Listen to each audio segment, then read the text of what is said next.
السلام علیکم۔ اس آڈیو میں ہم یا ایھا الذین آمنوا کو آگے کنٹینیو کریں گے۔ اس سے پہلے اگر آپ نے ابھی تک سبسکرائب نہیں کیا تو کائنڈلی سبسکرائب کر لیں اور بیل آئیکن پریس کر دیں۔ تو شروع کرتے ہیں۔ ذریعہ خیر کثیر، سورہ بقرہ 269 269۔ وہ حکمت عطا فرماتا ہے جسے چاہے، اور جسے حکمت دی گئی تو بے شک اسے بہت بھلائی عطا کی گئی، اور نصیحت نہیں قبول کرتے مگر عقل والے۔ ہر بھلائی، ہر وہ چیز جو انسان کو عزت و عظمت بخشے، امن و سکون اور اطمینان قلب فراہم کرے، جس سے انسان بام عروج پر پہنچے، خیر کثیر ہے، جو نہ دولت سے نصیب ہوتی ہے، نہ اس کے حصول کا ذریعہ اقتدار، حکومت اور سلطنت ہے۔ یہ صرف اس کا مقدر بنتی ہے جسے حکمت نصیب ہو جائے، اور حکمت اللہ ہی کی عطا و دین ہے۔ جس پر وہ چاہتا ہے فضل فرماتا اور اس انعام سے نواز دیتا ہے۔ یہ فیصلہ الہی ہے، زردہ قرآن ہے، ناقابل انکار حقیقت ہے، جس کا اعتراف اولو الالباب اہل عقل و خرد کرتے آئے ہیں اور کرتے رہیں گے۔ اس کے مقابل دنیا اور اس کی ہر چیز قلیل ہے، معمولی ہے، بے وقت ہے۔ کل متاع الدنیا قلیل، اے حبیب علیہ السلام آپ فرما دیجئے دنیا کا سامان بہت ہی تھوڑا ہے۔ سورہ نساء 77 آیت نمبر 77۔ جس چیز کے حصول کے لیے انسان بھاگتا رہتا ہے، اس کے تعاقب میں نہ جانے کیا کیا کرتوت کرتا ہے، وہ قلیل ہے، معمولی ہے۔ یہی وجہ ہے کہ دنیا کی ہوا و ہوس میں مبتلا انسان کتنی ہی دنیا حاصل کر لے، لیکن نہ اسے عزت نصیب ہوتی ہے، نہ سکون و طمانینت۔ نہ جانے کتنے سورما پیدا ہوئے اور انجام کار زمین کی غذا بن گئے، نہ ان کا نام رہا، نہ ان کے کارناموں کا تذکرہ۔ لیکن جسے حکمت نصیب ہوئی، وہ زندگی میں مخلوق کے دلوں کا حاکم بنا، اور بعد موت عقیدت و محبت کا مرکز قرار پایا۔ پس حکمت وہ گوہر ہے جس کا حصول انسان کا مقصد زندگی ہونا چاہیے۔ قرآن کریم میں متعدد مقامات پر مختلف معنی میں حکمت کا لفظ استعمال ہوا ہے، لیکن ہر جگہ اس کی نعمت الہیہ ہونے کا مفہوم موجود ہے، جس کی تعبیر مفسرین و محدثین نے مختلف الفاظ سے کی ہے۔ کہیں حکمت سے مراد قرآن ہے، کسی جگہ حدیث، کہیں علم صحیح، کہیں عمل صالح، کہیں قول صادق، کہیں عقل سلیم، کہیں فقہ فی الدین، کہیں اصابت رائے۔ میرے آقا صلی اللہ علیہ وسلم کا ارشاد ہے، راس الحکمت خشیت اللہ، اصل حکمت اللہ کا خوف ہے۔ مفسرین نے اس کی جامع تعریف اس طرح کی، ہر چیز کا اس کے اصل مقام پر رکھنا حکمت ہے، اور اس کا کمال صرف نبوت ہی کے ذریعے حاصل ہو سکتا ہے۔ حکمت کے انتہائی کمال کا عطائی وہ بھی ذریعہ نبوت ہے۔ پس اللہ نے اپنے جن منتخب بندوں کو تاج نبوت عطا فرمایا، انہیں دولت حکمت سے بھی خوب سرفراز فرمایا، حتیٰ کہ سید الانبیاء صلی اللہ علیہ وآلہ وسلم کو خصوصی طور پر معلم حکمت کے منصب پر فائز فرمایا۔ غور فرمائیے، حکمت خیر کثیر کا ذریعہ ہے، اور میرے آقا صلی اللہ علیہ وآلہ وسلم معلم حکمت ہیں۔ پس آپ سے وابستگی، آپ کی تعلیمات پر عمل، آپ کے عطا کردہ علوم کا حصول خیر کثیر حاصل کرنے کا ذریعہ قرار پاتا ہے۔ اسی لیے میرے آقا صلی اللہ علیہ وآلہ وسلم فرماتے ہیں، حضرت معاویہ رضی اللہ عنہ راوی ہیں کہ حضور علیہ السلام نے فرمایا، جس کے ساتھ اللہ تعالیٰ بھلائی کا ارادہ فرماتا ہے تو اس کو دین کی سمجھ عطا فرما دیتا ہے، اور بے شک میں تقسیم کرنے والا ہوں اور اللہ تعالیٰ عطا فرمانے والا ہے۔ بخاری شریف۔ خیر کثیر کسی بھی صورت میں ہو، اللہ رب العزت نے اس کا واسطہ و وسیلہ صاحب کوثر صلی اللہ علیہ وآلہ وسلم کو بنایا۔ ہر بھلائی انہی کے دامن سے وابستہ ہے، انہی کے خزانے سے سب کو بھلائیاں نصیب ہوتی ہیں۔ اعلیٰ حضرت رحمۃ اللہ علیہ نے کیا خوب فرمایا، لا و رب العرش، جس کو جو ملا ان سے ملا، بٹتی ہے کونین میں نعمت رسول اللہ کی۔ حکمت۔ آیت مذکورہ میں حکمت سے مراد وہ علم ہے جو بواسطہ رسول اللہ رب العزت نے انسان کو بخشا، جس سے انسان خالق کی معرفت حاصل کرتا اور مخلوق کے ساتھ زندگی بسر کرنے کے طریقے سیکھتا ہے، نیز دنیا کی متاع قلیل کے حصول اور اس کے استعمال کا صحیح ڈھنگ سیکھتا ہے۔ یہی علم انسان کو جانوروں سے ممتاز کرتا ہے، بام عروج پر پہنچاتا ہے۔ یہی علم نبی کا ترکہ ہے اور اس کے حاصل کر لینے والے اور اس کے نور کو پھیلانے والے وارثین انبیاء قرار پائے۔ بلا شبہ یہ حکمت علم ذریعہ خیر کثیر ہے۔ ایسا شخص قابل رشک ہے جسے یہ علم نصیب ہو اور وہ اسی کی روشنی میں زندگی کے ہر معاملے کا فیصلہ کرے اور ساری زندگی اس نور کو پھیلاتا رہے۔ بے شک ساری نیکیوں کا سلسلہ موت منقطع کر دیتی ہے، لیکن علم کا ثواب جاریہ موت سے متاثر نہیں ہوتا۔ اسی علم کی طلب جنت کی راہ پر گامزن کر دیتی ہے اور طالب کو اس مقام پر پہنچا دیتی ہے کہ فرشتے اس کے لیے اپنے بازو بچھانے لگتے ہیں۔ اسی علم والوں یعنی علماء دین کے لیے آسمان و زمین کی ہر چیز حتیٰ کہ پانی میں مچھلیاں مغفرت کی دعا کرتی ہیں۔ عالم عابد سے ایسا افضل ہے جیسے 14ویں کا چاند تاروں پر۔ حصول علم کے دوران مر جانے والے کو مرتبہ شہادت نصیب ہوتا ہے۔ اسی علم کے سیکھنے یا سکھانے کے لیے رات کو تھوڑی دیر جاگنا پوری رات کی عبادت سے افضل ہے۔ علم پھیلانے والا ہی صحیح ہے، علم حاصل کرنے والے کا پیٹ علم سے کبھی نہیں بھرتا۔ یہ خلاصہ ہے معلم حکمت صلی اللہ علیہ وآلہ وسلم کے ارشادات کا، جس سے یہ حقیقت واضح ہے کہ علم دین ذریعہ خیر کثیر ہے۔ اللہ رب العزت نے علماء دین کو اسلام کی اشاعت اور دین کی حفاظت کی ذمہ داری سونپی اور اس کے صلے میں ان سے خیر کثیر کا وعدہ فرمایا۔ جن علماء نے اپنی ذمہ داری کو بخوبی انجام دیا، تاریخ گواہ ہے کہ ان کے لیے وعدہ الہی پورا ہوا۔ حکومت و سلطنت اور دولت کے نشے میں مست ہو کر لوگوں نے علماء کے مرتبہ و مقام کو پامال کرنے کے لیے کیا کچھ نہ کیا۔ انہیں جیلوں میں ڈالا گیا، کوڑے مارے گئے، الزام تراشیاں کی گئیں، معاشرے سے ان کا اثر ختم کرنے کے لیے ان کے خلاف ہر قسم کا حربہ استعمال کیا گیا۔ ایسے ظالموں کا آج کوئی نام تک نہیں لیتا، لیکن ان کے دور کے علماء آج بھی امت کی عقیدت و محبت کا مرکز ہیں۔ آج تک ان کی تعلیمات کا فیض جاری ہے، ان کی تصنیفات شائع ہوتی رہتی ہیں، ان کا ذکر زندہ ہے اور ہمیشہ زندہ رہے گا۔ یہی وہ خیر کثیر ہے جس کا اہل علم سے وعدہ کیا گیا۔ علم اور علماء پر تفصیلی گفتگو ہم نے اپنی کتاب وراثت انبیاء میں کی ہے، جس کے چند اقتباسات ملاحظہ ہوں۔ یہی وہ علم ہے جو انسان کی عزت و عظمت کا ذریعہ، اس کی فلاح و بہبود کا ضامن ہے، جہالت اور غربت کو دنیا سے مٹانے والا ہے اور جو انسان کو پرسکون زندگی بخشتا ہے، جس سے ملکوں میں امن و امان قائم ہوتا ہے، محکوم حاکم کا حکم ماننے لگتے ہیں، مظلوم ظالم کے ظلم سے چھٹکارا پاتا ہے، عدل و انصاف عام ہو جاتا ہے، لوگوں کی معاشی حالت بہتر ہو جاتی ہے اور جس سے تہذیب و تمدن سے پر معاشرہ وجود میں آتا ہے۔ چھوٹے بڑوں کا احترام کرنے لگتے ہیں، بڑے چھوٹوں سے شفقت سے پیش آنے لگتے ہیں، انسانوں میں محبت پیدا ہو جاتی ہے۔ اسی علم سے صوبائی قبائلی تعصب مٹتا ہے، رنگ و زبان کا فرق ختم ہوتا ہے، تکبر، غرور، حسد، بغض، کینہ جیسی مخلق بیماریاں ختم ہو جاتی ہیں۔ یہ اللہ کا نازل کیا ہوا، رسول کا سکھایا ہوا علم ہے، جو اللہ کے بندوں، رسول کے غلاموں کے لیے رحمت و برکت کا ذریعہ ہے۔ آج ہم اسی علم سے دور ہو گئے تو کسی اعتبار سے بھی ہماری حالت ٹھیک نہ رہی۔ جتنا زندگی کو سدھارنا سنوارنا چاہتے ہیں، سہل و آسان بنانا چاہتے ہیں، اتنا ہی دھنستے چلے جا رہے ہیں۔ قرآن آج بھی پکار رہا ہے۔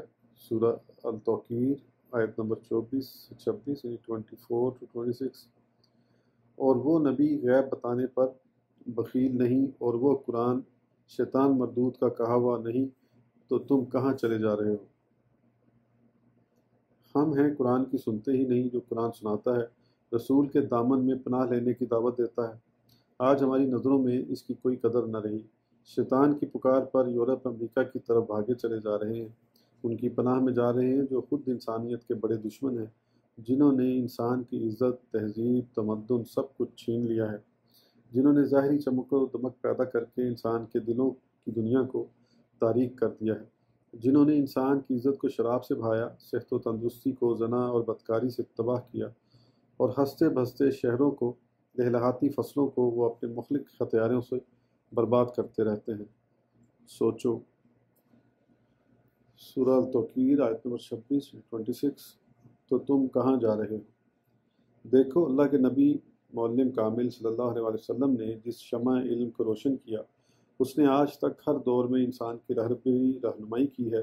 آج بھی ضرورت ہے کہ ہم اسی شمع علم سے اپنی تاریک دنیا کو روشن و منور کریں۔ بلند درجے، یہی علماء اکرام ہیں جن کے درجات بلند فرمانے کا اللہ تعالیٰ نے اعلان فرمایا۔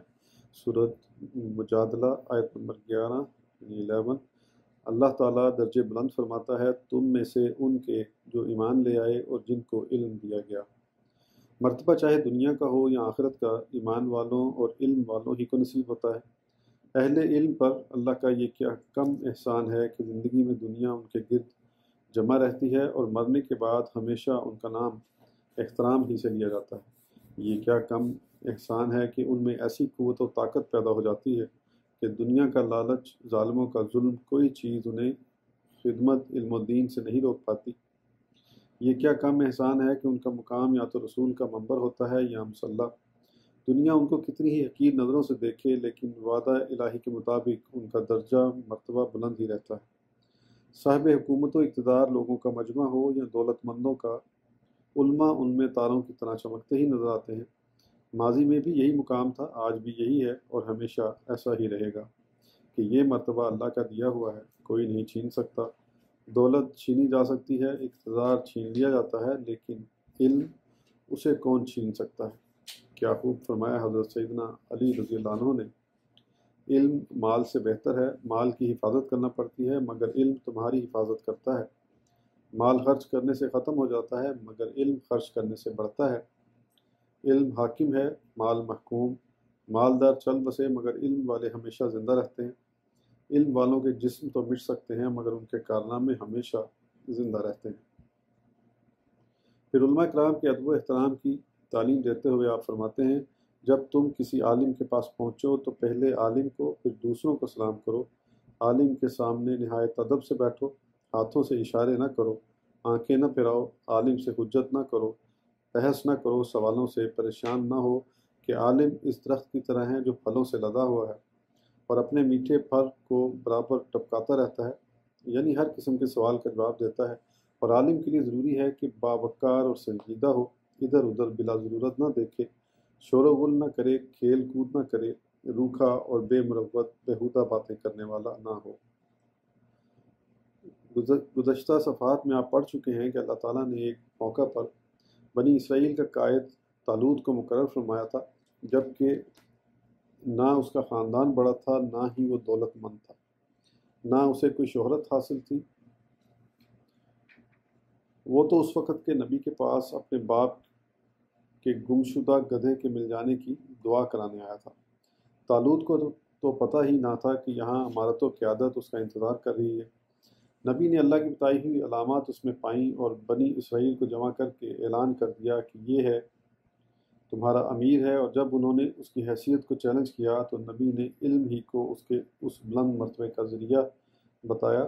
اللہ فرماتا ہے سورہ البقرہ 246 246، نبی نے کہا بے شک اللہ نے اسے طالوت کو تمہارے مقابلے میں چن لیا ہے اور اس کو علم اور جسم میں کشادگی عطا فرمائی ہے۔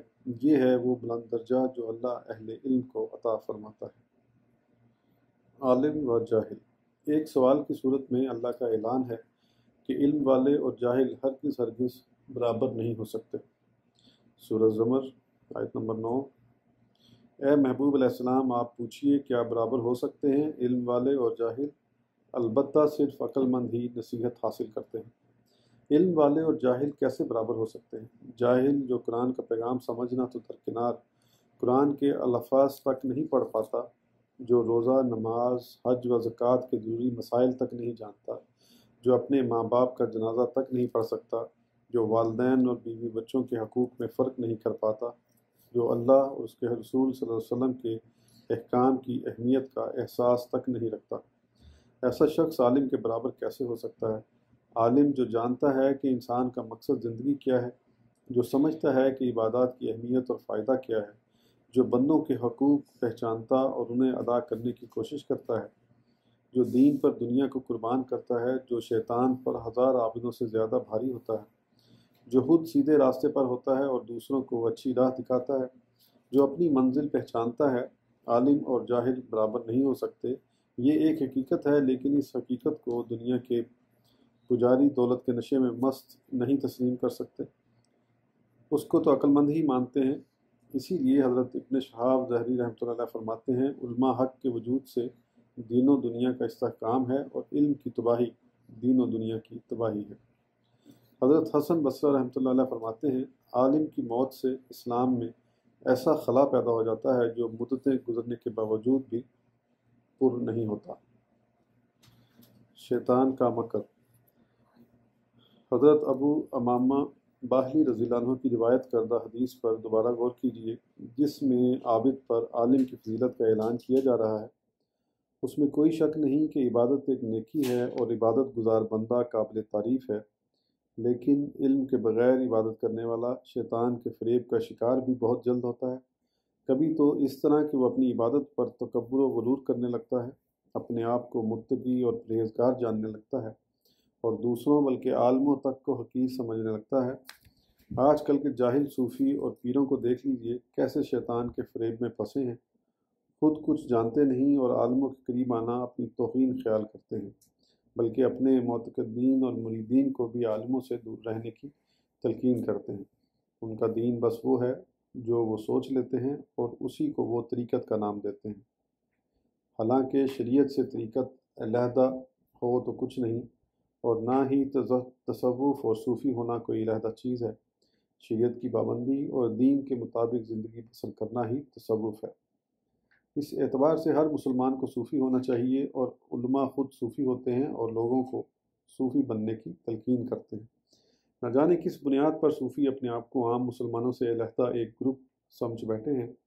حد یہ ہے کہ بعض لوگ خصوصیت کے ساتھ اپنے نام کے ساتھ صوفی کا لفظ استعمال کرتے ہیں، جبکہ امام غزالی، مجدد الفسانی، خواجہ شہاب الدین سہروردی رحمۃ اللہ علیہ جیسے اکابر نے کبھی اپنے آپ کو صوفی نہ کہلایا، جبکہ یہ حضرات تصوف کے معلم اور مبلغ سمجھے جاتے ہیں۔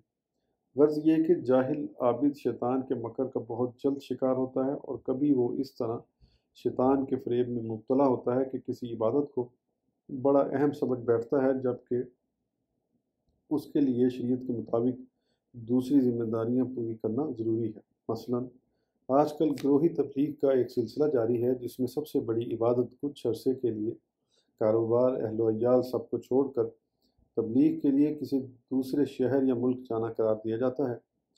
شیطان کے اس مکر نے نہ جانے کتنے لوگوں کا کاروبار برباد کر دیا، گھروں کو تباہ کر دیا، جاہل مبلغ سب کچھ چھوڑ کر تبلیغ کے لیے چل دیا، پیچھے تجارت برباد ہو گئی، نوکری چھوٹ گئی، جوان بیوی گناہ میں مبتلا ہو گئی، بیٹی گھر چھوڑ کر بھاگ گئی، وغیرہ وغیرہ۔ ایسے حادثات ہوتے ہیں۔ یہ بربادی صرف جہالت کی وجہ سے ہوئی۔ علم ہوتا تو جانتے کہ حالات کے مطابق ذمہ داریوں کو پورا کرنا عبادت ہے، جس کی مثال حدیث میں موجود ہے۔ وراثت انبیاء سے یہ چند اقتباسات پیش کیے گئے جن پر ہم اس عنوان کو ختم کرتے ہیں۔ اللہ ہمیں وہ حکمت عطا فرمائے جو ذریعہ خیر کثیر ہے۔ نظر کا بیان، سورہ بقرہ 270 270۔ اور جو بھی تم نے اللہ کی راہ میں خرچ کیا یا کوئی منت مانی تو بے شک اللہ اسے جان لیتا ہے، اور ظالموں کا کوئی مددگار نہیں۔ نظر کی تعریف یہ ہے، ماخوذ الضیاء القرآن، کسی مکلف کا اپنے اوپر کسی ایسی عبادت کو واجب کر لینا کہ اگر وہ اس کو خود واجب نہ کرتا تو اس پر لازم نہ ہوتی۔ نظر ماننے کا رواج قدیم زمانے سے چلا آ رہا ہے۔ قرآن کریم میں حضرت عمران کی بیوی، جن کا نام مفسرین نے بنی اسرائیل کی روایات کے مطابق حنا لکھا، کہ نظر ماننے کا ذکر موجود ہے۔ ارشاد ہوا، سورہ آل عمران آیت نمبر 35 جب عمران کی بیوی نے کہا، اے میرے رب، میں نے تیرے لیے اس کی منت مانی جو میرے پیٹ میں ہے، آزاد کیا ہوا، خالص تیرے لیے، تو اے رب قبول کر لے مجھ سے، بے شک تو ہی بہت سننے والا، خوب جاننے والا ہے۔ حنا کی آرزو تھی کہ بیٹا پیدا ہوگا تو میں اپنی کوئی ذمہ داری اس کے سپرد نہ کروں گی، بلکہ اس کو اللہ کے لیے آزاد کر دوں گی کہ وہ زندگی بھر بیت المقدس کی جاروب کشی کرتا رہے گا کہ اللہ ہی نے مجھے یاس و نا امیدی کے بعد اولاد عطا فرمائی ہے، تو یہ اولاد اسی کے لیے وقف ہوگی۔ لیکن ہوا یہ کہ حنا کے ہاں لڑکی پیدا ہوئی جس کا نام انہوں نے مریم رکھا۔ حنا بیٹی کی پیدائش سے پریشان ہوئی کہ اب نظر کیسی پوری کریں، کیونکہ اس وقت تک بیت المقدس کی خدمت کی لڑکیوں کو اجازت نہ تھی۔ لیکن رب کی حکمت کچھ اور ہی تھی کہ اس بیٹی ہی کو اپنی قدرت کا نمونہ اور شاہکار بنانا تھا۔ پس اللہ نے حنا کی طرف سے بیٹی ہی کو قبول فرما لیا اور ان کی پرورش کا غیبی انتظام فرمایا۔ یہی مریم بنت حنا اللہ کی قدرت کاملہ سے بغیر شوہر کے ایک بیٹے کی ماں بنی، جو اللہ کے جلیل القدر رسول ہوئے، جن کو عیسیٰ روح اللہ کہا گیا۔ اللہ نے ان کی ماں مریم کی طرح ان کو بھی اپنی قدرت کا مظہر بنایا کہ جب دشمن ان کی جان کے در پہ ہوئے تو اللہ قادر مطلق نے ان کو زندہ آسمان پر اٹھا لیا، جو آج تک زندہ ہیں، قیامت سے پہلے دنیا میں تشریف لائیں گے، نبی آخر الزماں صلی اللہ علیہ وآلہ وسلم کے امتی کی حیثیت سے اسلام کی عظیم خدمت انجام دیں گے اور زندگی کے بقیہ ایام پورے کر کے طبی موت سے دنیا سے رخصت ہوں گے اور نبی مکرم علیہ السلام کے روضہ مبارک میں دفن کیے جائیں گے، جہاں ان کی قبر کی جگہ مخصوص ہے۔ نظر کی دوسری نظیر سورہ مریم میں موجود ہے کہ حضرت عیسیٰ علیہ السلام کی پیدائش کے بعد جب حضرت مریم کو اپنی بدنامی اور لوگوں کے طعنوں کی فکر ہوئی اور سوچنے لگی کہ میں اپنے گھر والوں اور خاندان کو کیسے منہ دکھاؤں گی اور انہیں کیسے مطمئن کروں گی، تو اللہ تعالیٰ نے انہیں حکم دیا، سورہ مریم آیت نمبر 26 پس اگر تو کسی آدمی کو دیکھے تو اشارے سے کہہ دے کہ میں نے رحمان کے لیے خاموشی کے روزے کی نظر مانی ہے، تو آج میں ہرگز کسی آدمی سے گفتگو نہ کروں گی۔ مذکورہ بالا دونوں واقعات سے بہت پہلے کی بات ہے کہ جب تعمیر کعبہ کے بعد اللہ تعالیٰ نے حضرت ابراہیم علیہ السلام کو اعلان حج کرنے کا حکم دیا تو حج کے چند احکام بیان کرتے ہوئے فرمایا، سورہ حج آیت نمبر 29 پھر چاہیے کہ دور کریں اپنا میل کچیل اور پوری کریں اپنی نظریں اور طواف کریں ایسے گھر کا جو بہت قدیم ہے۔ حضور علیہ السلام کی بعثت سے قبل بھی نظر کا عام رواج تھا۔ اسی رواج کے مطابق نبی مکرم علیہ السلام کے دادا حضرت عبد المطلب نے چاہ زمزم کھودتے ہوئے رب کعبہ سے دعا کی تھی کہ مجھے 10 بیٹے عطا فرما، اور نظر مانی تھی کہ اگر یہ 10 میری زندگی میں جوان ہو گئے تو اے اللہ ان میں سے ایک کو میں تیرے لیے قربان کروں گا۔ بہرحال نظر کا رواج قدیم زمانہ سے چلا آ رہا ہے، ہر قوم میں تھا اور آج بھی ہے۔ اسلام نے ماضی کے تمام طریقوں اور رسم و رواج کا یکسر خاتمہ نہ کیا، بلکہ ان میں جو چیزیں اسلام کے بنیادی اصولوں اور مزاج کے خلاف نہ تھیں انہیں ضروری اصلاح کے بعد باقی رکھا۔ نظر بھی انہی میں سے ہے، جس کا ذکر آیت زیر گفتگو میں کیا گیا کہ تم جو بھی خرچ کرتے ہو اور جو بھی نظر مانتے ہو اللہ کو اس کا پوری طرح علم ہے، لہٰذا خلاف شرع اپنی دولت خرچ کر کے یا خلاف شرع نظر مان کر اللہ کے عذاب کو دعوت نہ دو اور ظالمین میں شامل نہ ہو، کہ ظالمین کا دنیا و آخرت میں کوئی مددگار نہیں ہوتا۔ نیز ایفائے نظر کو اہل جنت کی خوبیوں میں سے ایک خوبی قرار دیا گیا۔ ارشاد ہوا، سورہ الدہر آیت نمبر 7، جو اپنی نظر پوری کرتے ہیں اور اس دن سے ڈرتے ہیں جس کی مصیبت ہر طرف پھیلی ہوگی۔ نظر در حقیقت اللہ سے کیا گیا ایک وعدہ ہے جو بندہ اپنی مرضی سے کرتا ہے، لہٰذا اس کا پورا کرنا بندے پر واجب قرار دیا گیا اور اس کو جنتیوں کی خوبیوں میں شمار کیا گیا۔ صاحب شریعت صلی اللہ علیہ وآلہ وسلم نے مختلف اوقات میں نظر سے متعلق احکام کی وضاحت فرمائی۔ اس سلسلے کی چند احادیث ملاحظہ ہوں۔ بخاری و مسلم، حضرت ابو ہریرہ اور حضرت ابن عمر رضی اللہ عنہم نے بیان کیا کہ حضور علیہ السلام نے فرمایا، نظر نہ مانا کرو کہ یہ تقدیر کو نہیں بدل سکتی، لیکن اس کے ذریعے بخیل کا مال نکل جاتا ہے۔ حدیث شریف میں مطلقاً نظر ماننے کی ممانعت نہیں، بلکہ بات بات پر نظر ماننے اور اس خیال سے ماننے کی ممانعت کی جا رہی ہے کہ نظر ماننے سے تقدیر تک بدل جاتی ہے اور مرضی کے مطابق کام ضرور ہو جاتا ہے۔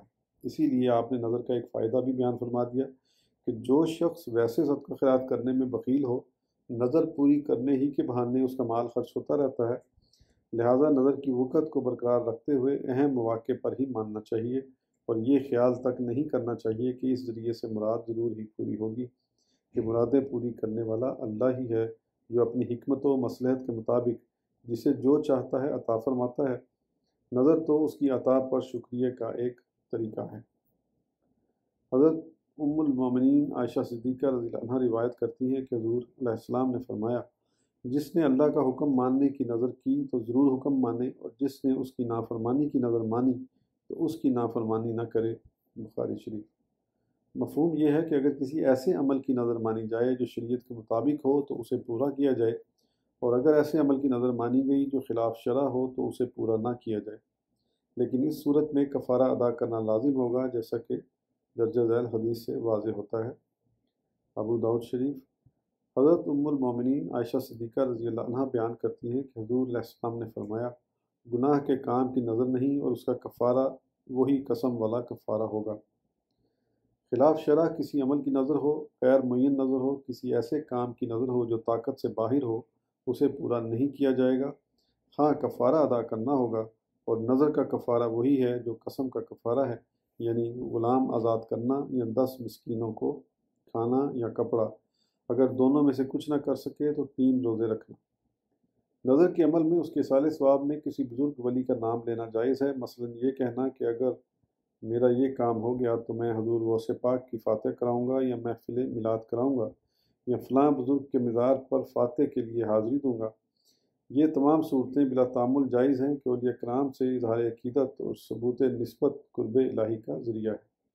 نظر کے متعلق تفصیلی مسائل فقہاء کرام نے بیان فرمائے ہیں جو بوقت ضرورت علماء سے معلوم کیے جا سکتے ہیں۔ یہاں آیت زیر گفتگو سے متعلق یہ چند سطور کافی ہیں۔ آج کی آڈیو کے لیے اتنا ہی، انشاءاللہ نیکسٹ آڈیو میں آگے کنٹینیو کریں گے۔ اس وقت تک کے لیے اجازت دیجیے، اللہ حافظ۔